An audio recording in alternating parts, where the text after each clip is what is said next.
Gracias a todos y a todas por estar aquí. Gracias por la invitación. El libro me parece magnífico. Estamos frente a tres jóvenes periodistas, Alejandra Sánchez Insunza, José Luis Pardo y Pablo Ferri. Es un trío fantástico, es un trío de jóvenes valientes, audaces, que decidieron tomar su Pointer 2003, que los dejó en Honduras ya muy maltrecho después de recorrer unos cuantos kilómetros, y que nos dan cuenta de este nervio periodístico, de este impulso de tres jóvenes muy talentosos que a las primeras de cambio, con una investigación que es un conjunto de historias, que es el recorrido pues sin motocicleta, pero un poco a la manera del Che, recorriendo América Latina, pero encontrando otras cosas con otros motores y con otros impulsos.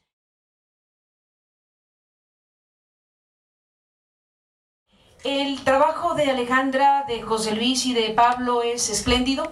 Han merecido ya grandes premios, el Ortega y Gasset, entre otros el Premio Nacional de Periodismo. Es un libro espléndido, tejido de la manera más entrañable posible, tejido de la manera más artesanal posible, de cada cacho, de cada historia, de cada testimonio, de cada entrevista, de cada imagen relatada.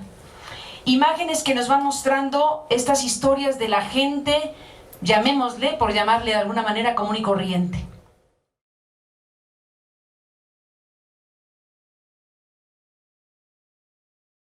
Esta manera de observar y de narrar y de decir lo que nos está pasando como países, y de cómo las batallas, las guerras contra el narcotráfico, las políticas públicas que están hechas para combatir al narcotráfico y al crimen organizado, y los esfuerzos y los recursos públicos inmensos que se gastan para enfrentar a los grandes cárteles, finalmente no han servido para nada o han sido contraproducentes las batallas específicas en los países. México es un caso crudísimo precisamente de lo que significa destinar inmensas cantidades del dinero público siempre escaso, precisamente para comprar tanques, armas, uniformes, edificios, celulares, todo lo que involucra la maquinaria que presuntamente combate al crimen organizado y al narcotráfico.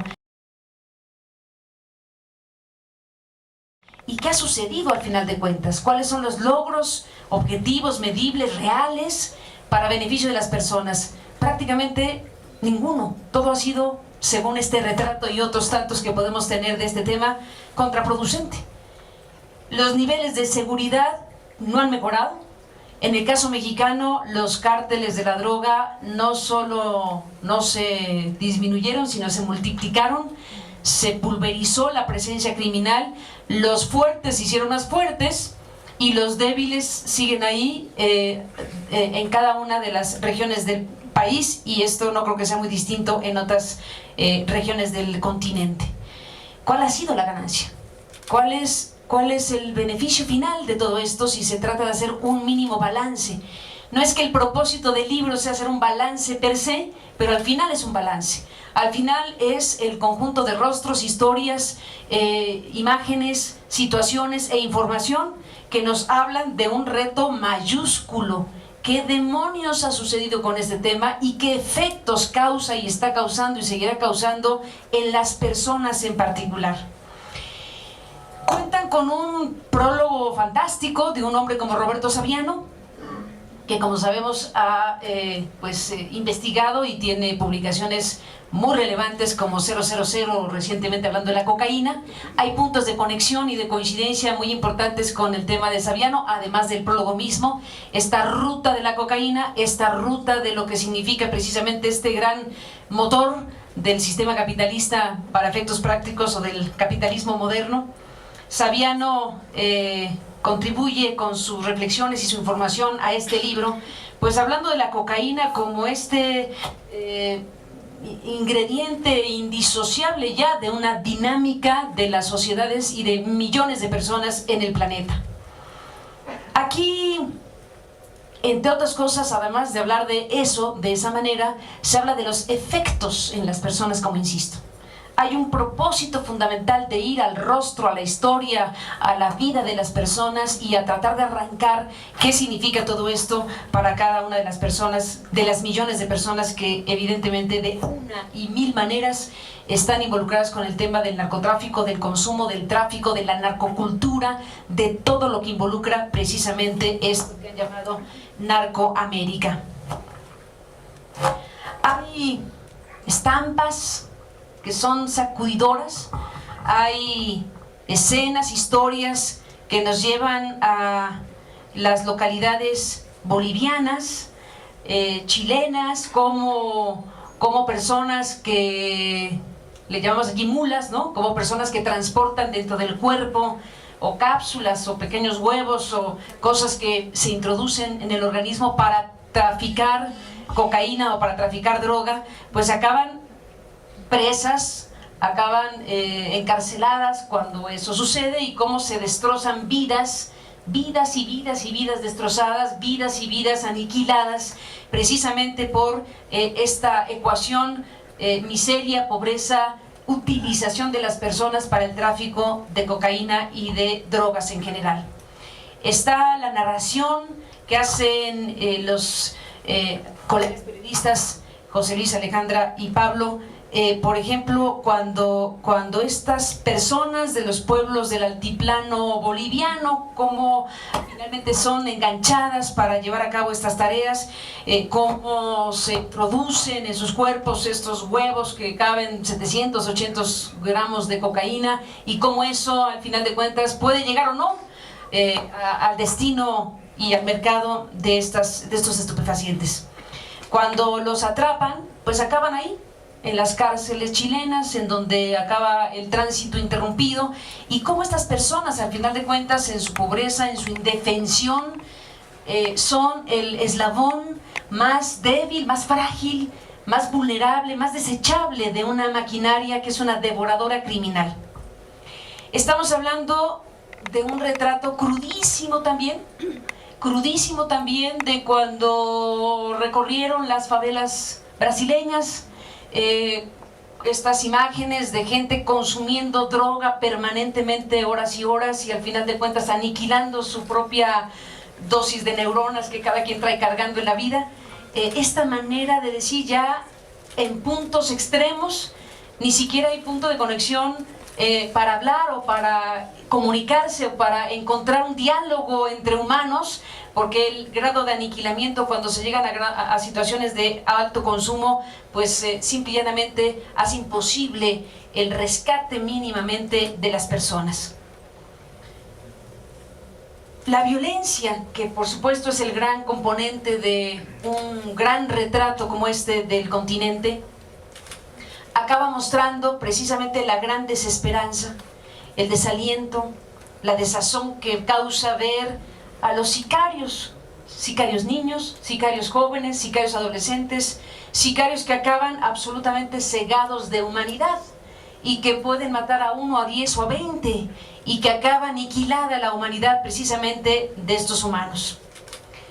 Es un recorrido fascinante, dolorosamente fascinante, que estos tres jóvenes nos ofrecen en estas páginas.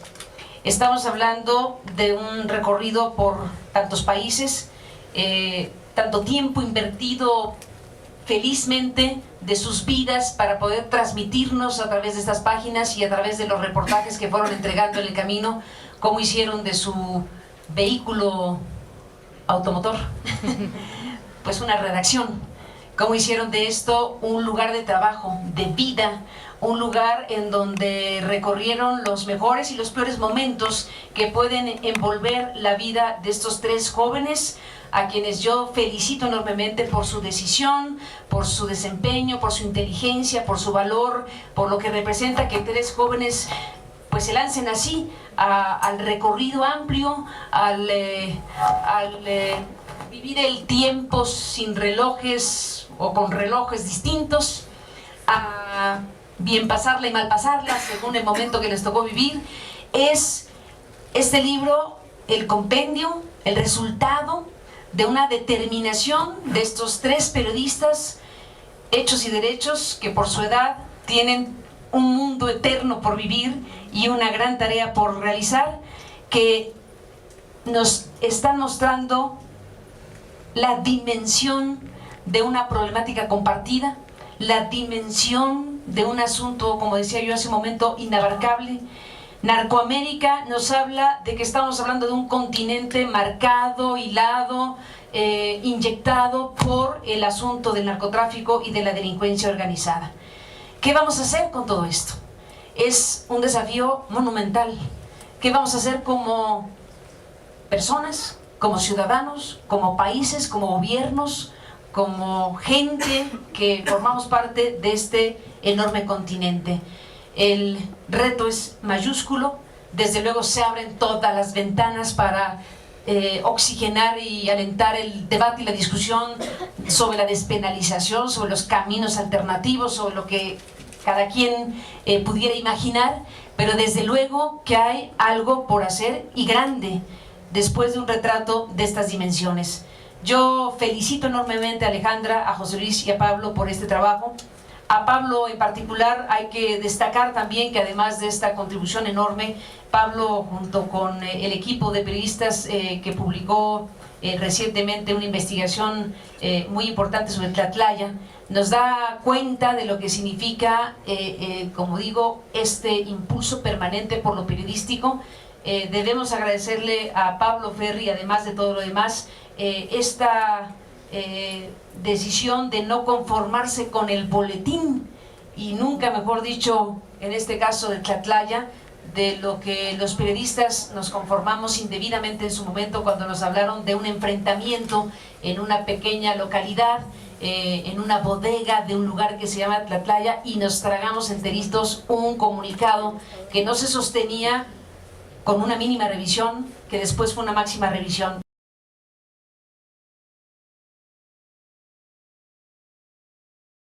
Tú preguntas por el cambio, tú preguntas si habrá cambio. Depende de nosotros, depende de si hacemos o no hacemos cosas como estas, depende si estamos o no conectados entre nosotros, depende si encontramos empatía básica con los demás, depende si nos ponemos en los zapatos de los otros, depende si como sociedad nos resistimos a la resignación, si nos rebelamos frente a lo que parecería lo inevitable.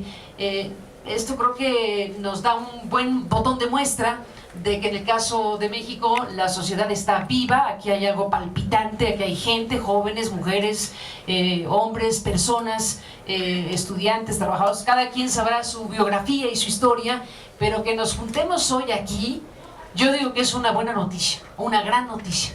Que nos juntemos hoy aquí a escuchar a estos tres jóvenes periodistas que tienen tantas cosas que decir y que contarnos, que nos están tocando fibras sensibles o muy sensibles, nos están haciendo toc toc. ¿Hay alguien ahí? Pues sí, hay alguien ahí, y aquí hay un buen botón de muestra.